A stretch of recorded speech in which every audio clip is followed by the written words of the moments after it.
Saya Jenderal TNI Anumerta Ahmad Yani. Selain Jenderal Nasution, sayalah orang yang paling diincar PKI. Karena saya tegas menolak dibentuknya Angkatan Kelima. Saat malam penculikan itu, saya dibangunkan oleh anak laki-laki saya dan memberitahu saya bahwa di luar rumah sudah ada banyak sekali tentara.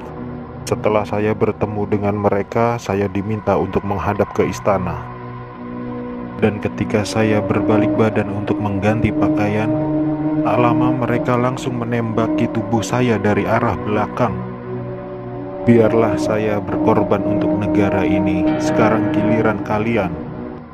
Dan jangan membiarkan paham komunis berkembang kembali di negara kita ini.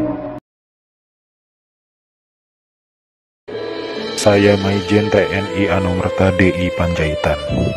Saya menjadi target operasi G30 SPKI karena keberhasilan saya dalam menggagalkan penyelundupan senjata dari RRC untuk PKI guna mempersenjatai buruh dan tani. Pada malam penculikan itu, saya gugur ketika saya sedang memanjatkan doa. Pasukan laknat itu menembaki tubuh saya beberapa kali, dan tubuh saya dibawanya ke lubang buaya untuk dimasukkan ke sumur maut itu.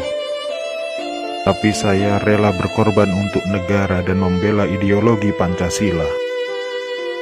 Salam cinta saya untuk negara tercinta ini, dan untuk anak istriku serta keturunanku, semoga Tuhan selalu memberkati.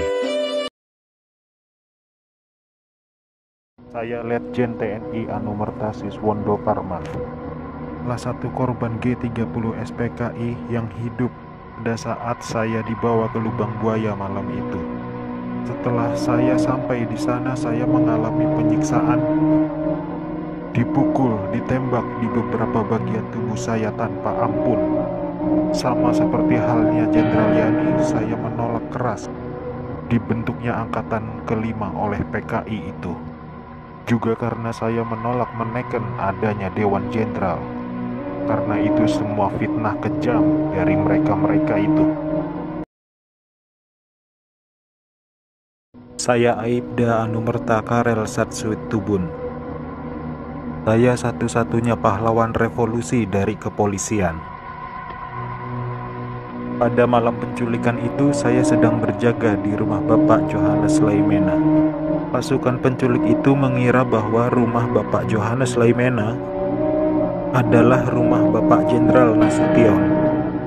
Dan saat itu saya sedang bertugas jaga di rumah Bapak Johannes Laimena. Dengan brutalnya para pasukan itu langsung merangsek masuk ke rumah Bapak Johannes.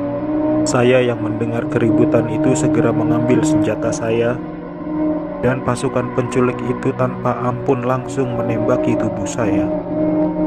Harapan saya agar generasi penerus bangsa tetap memegang teguh ideologi Pancasila demi NKRI.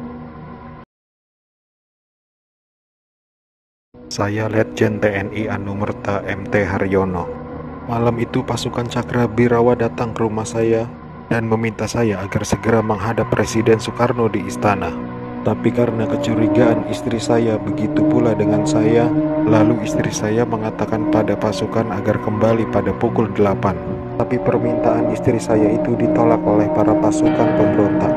Maka dengan segera saya mematikan lampu kamar dan menyuruh istri saya pindah ke kamar sebelah, dan saya menunggu penyerang pertama masuk ke kamar saya. Saat penyerang pertama masuk, saya berusaha merampas senjata yang dipegangnya, tapi saya tertembak oleh penyerang itu.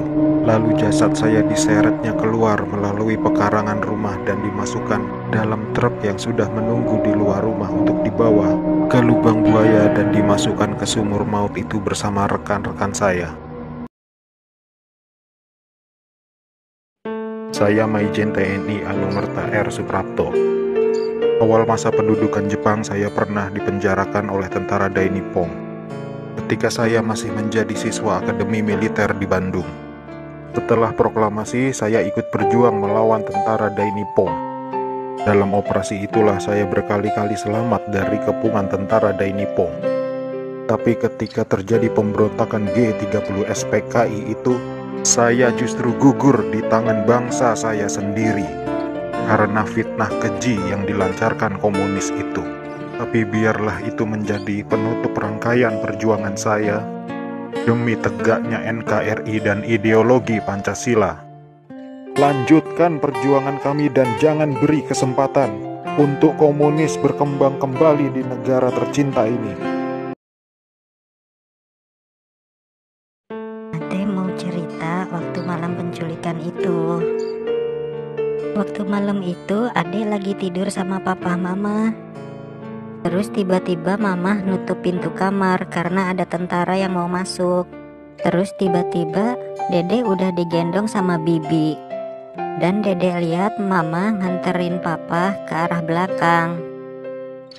Saat itu juga Ade ngedengar suara tembakan kenceng banget. Dan ternyata Ade kena tembakan dari senjata tentara itu. Ade waktu itu sempat bilang, "Ade salah apa, Pak?" Setelah kejadian itu, Ade sempat dirawat 5 hari di rumah sakit. Nyawa Ade diambil sama tentara-tentara yang datang ke rumah papa itu. Ade cuma berharap kejadian itu tidak terulang lagi. Saya agen polisi Sukitman. Sayalah penemu lokasi sumur maut lubang buaya sekaligus memberi petunjuk kepada pasukan gabungan TNI saat mencari jenazah pahlawan revolusi itu. Karena pada saat malam penculikan itu saya juga dibawa ke lubang buaya oleh gerombolan pasukan penculik dan sempat ditahan di sana. Tapi saya dibiarkan hidup oleh pasukan pemberontak karena mungkin melihat pangkat saya yang masih rendah dan bukan ancaman untuk mereka. Setelah beberapa lama pasukan gerombolan itu mendiami sekitaran lubang buaya, pasukan pemerintah datang mengepung basis mereka di situ, dan saya ditemukan oleh salah seorang prajurit TNI ketika saya sedang tertidur pulas di bawah kolong truk karena kepala saya terasa pusing sekali. Akhirnya saya dibawa oleh pasukan TNI dan menjalani beberapa interogasi dengan pihak TNI. Berkat kerjasama yang baik antara pihak TNI dan saya, akhirnya lokasi sumur maut itu ditemukan atas petunjuk dari saya.